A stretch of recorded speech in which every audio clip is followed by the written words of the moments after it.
रामायण सीता हरण की कहानी। रामायण काल में यदि हम सबसे बड़ी घटना की बात करें तो वह भगवान राम और राक्षस राज रावण के बीच हुआ युद्ध है।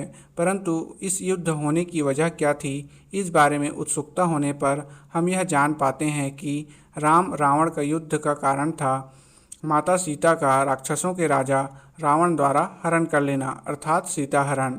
राम रावण युद्ध कब, कैसे और किन परिस्थितियों में, किन कारणों से हुआ, आइए जानते हैं इस वीडियो के माध्यम से।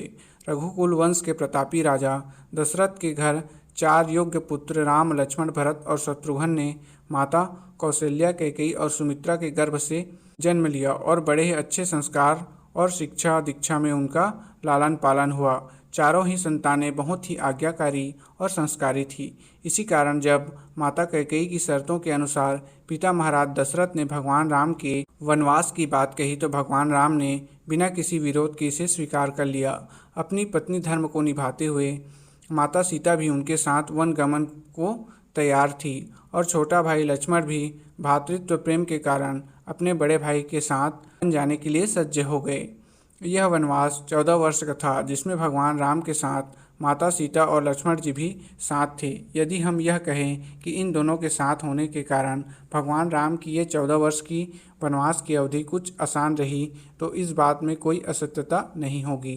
परंतु इन 14 सालों की अवधि में वनवास के कुछ अंतिम दिन भगवान राम और सीता माता के लिए बहुत ही कठिन थे, क्योंकि इस दौरान माता सीता का रावण द्वारा हरण कर लिया गया था। अगर हम यह कहें कि इस हरण के बाद माता सीता और प्रभु श्री राम ने बहुत ज़्यादा अच्छा समय नहीं देखा या बहुत कम अच्छा समय साथ में बिताया, यह कहना कोई गलत नहीं होगा, क्योंकि जब माता सीता को भगवान राम ने रावण की कैद से मुक्त कराया और लंका दहन किया, तब अयोध्या जाकर उनका राज्य अभिषेक हुआ।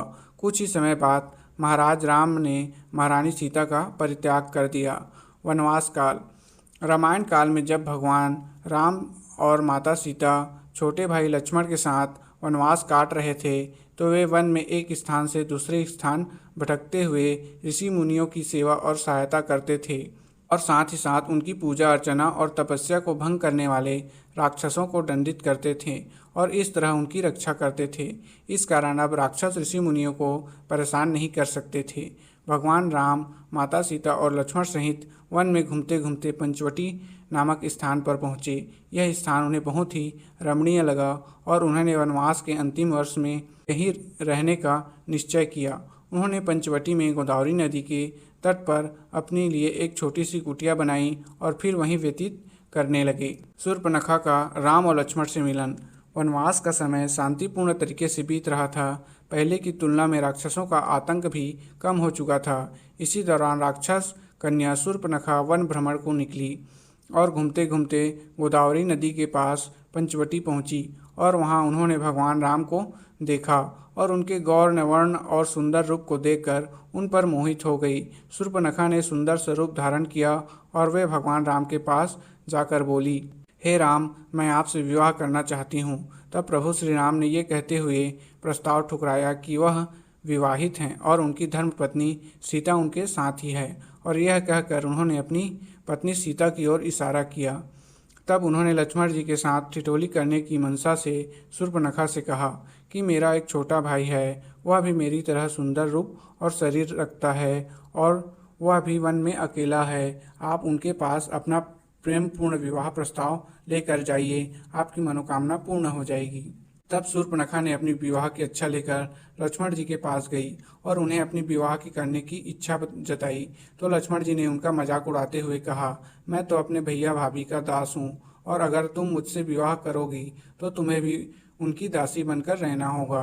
शूर्पणखा ने इसे अपमान माना और ये सोचकर माता सीता पर हमला कर दिया, अगर सीता की मृत्यु हो गई तो मुझसे राम विवाह कर लेगा। तब लक्ष्मण जी ने क्रोध में आकर शूर्पणखा कर प्रहार किया और अपनी तलवार से उसकी नाक काट दी। इस प्रकार प्रहार के दर्द और अपमान भरे मन से अपने भाई खर और दूषण के पास गई और अपने राक्षस भाइयों से बदला लेने के लिए कहा। सीता के रूप और रावण का विस्तृत वर्णन सुनकर रावण के मन में कुटिल विचार आ गए। साथ ही साथ वह राम और लक्ष्मण की वीरता से भी प्रभावित हुआ और समझ गया कि इन दोनों के समीप रहते हुए वह सीता का कुछ नहीं बिगाड़ पाएगा। वह शूर्पणखा के अपमान का बदला लेने से ज्यादा सीता के लिए ललायित था। अपनी महत्वाकांक्षा को पूर्ण करने के लिए रावण ने अपने पुष्पक विमान में बैठकर राक्षस मारीच के पास गया और मारीच ने तप द्वारा कुछ ऐसी शक्तियां प्राप्त कर ली थी जिससे वह कोई भी रूप धारण कर सकता था और इसी शक्ति के आधार पर वह पहले कुटिया में क्रियाकलाप करता, परंतु वह अब वृद्ध हो चुका था। अब वह अपनी शेष आयु के साथ सब बुरे काम छोड़कर ईश्वर भक्ति में लग गया था। वह रावण की इस प्रकार की कुटिल चाल में शामिल नहीं होना चाहता था, परंतु रावण ने उसे अपने राक्षस राज होने का रौब दिखाया और अपनी चाल में शामिल होने के लिए तैयार कर लिया। वास्तव में मारीच इस कृत्य के लिए इसलिए तैयार हुआ क्योंकि उसे पता था कि उसकी मृत्यु तो निश्चित है, क्योंकि अगर वे ये कार्य नहीं करता तो रावण उसे मार डालेगा और यदि करता है तो भगवान राम उसका वध कर देंगे। तो मारीच ने प्रभु श्री राम के हाथों मृत्यु का वरण करने का निश्चय किया। रावण ने अपनी कुटिल बुद्धि से मारीच से कहा वह एक स्वर्ण मृग का रूप धारण करके सीता को ललायित करे। तब मारीच ने सुनहरे हिरण का रूप धारण किया और माता सीता को ललायित करने के प्रयास करने लगा। माता सीता की दृष्टि जैसे ही उस स्वर्ण मृग पर पड़ी, उन्होंने भगवान राम से उस सुनहरे हिरण को प्राप्त करने की इच्छा जताई।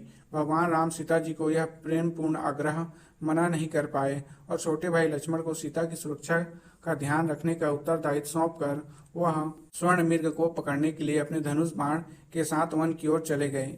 उन्हें गए हुए बहुत समय व्यतीत हो चुका था। इस कारण माता सीता को अपने प्रभु की चिंता होने लगी कि कहीं प्रभु श्री राम पर कोई विपत्ति तो नहीं आ गई, और उन्होंने इस आशंका से लक्ष्मण जी के सामने प्रकट किया। तब लक्ष्मण जी ने उन्हें समझाया कि माता आप व्यर्थ ही चिंता कर रही हो। भैया राम पर कोई विपत्ति नहीं आ सकती और उनका कोई कुछ नहीं बिगाड़ सकता। परंतु माता सीता उनकी इस बात को समझ ही नहीं पा रही थी और जैसे जैसे समय बीतता जा रहा था उसकी चिंता बढ़ती जा रही थी। संध्या का समय हो रहा था।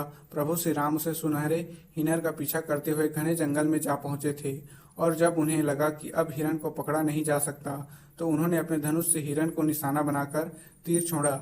जैसे ही तीर मारीच को लगा वह अपने वास्तविक रूप में आ गया और रावण की योजना अनुसार भगवान राम की आवाज में दर्द से चिल्लाने लगा, लक्ष्मण बचाओ, लक्ष्मण बचाओ। इस कहारती हुई आवाज को सुनकर सीता ने लक्ष्मण से कहा कि तुम्हारे भैया किसी मुसीबत में फंस गए हैं और तुम्हें पुकार रहे हैं, अतः तुम जाओ और उनकी सहायता करो, उनकी रक्षा करो। यह सुनकर लक्ष्मण जी ने पुनः माता जी को समझाया कि भाभी, भैया राम पर कोई मुसीबत नहीं आ सकती और यह किसी आसुरी शक्ति का माया जाल है, अतः आप व्यर्थ ही चिंतित ना हो।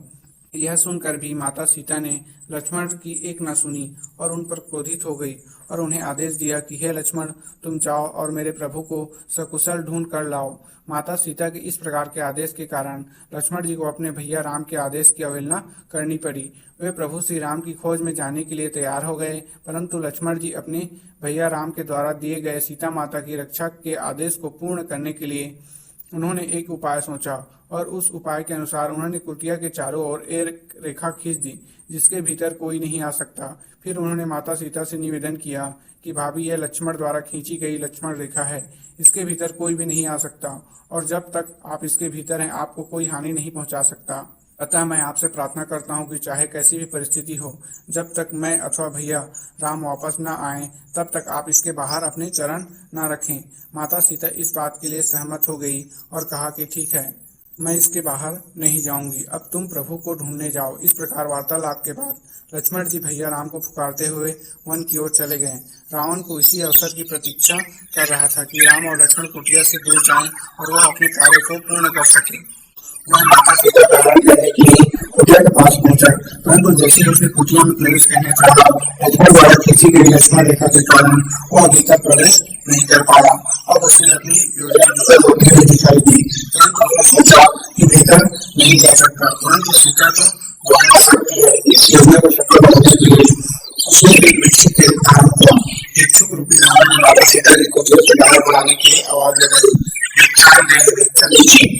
माता सीता ने जब इस तरह की आवाज सुनी और कुटिया से बाहर आकर भिक्षुक के पास उनके लिए गई, रावण उनका हटान नहीं कर सकता था। तब रावण ने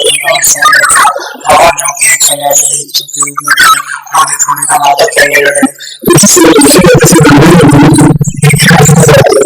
इस प्रक्रिया को लंबी शुरू कर पिक्चर दे सकते हो। बच्चों में बिना विच्छेद नहीं रहते और इस प्रकार से हमारे माता पिता ने अत्यंत ही गुना आ सका है। मुझे आगे से मेरी स्पीड से परंतु इस बात का मैंने कहीं राज्य करने वाला था।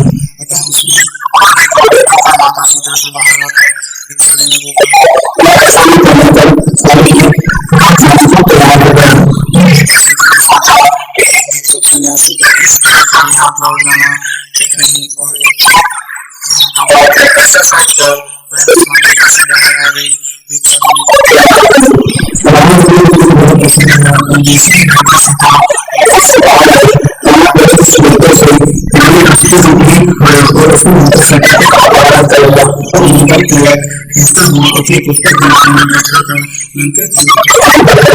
इस प्रकार माता सीता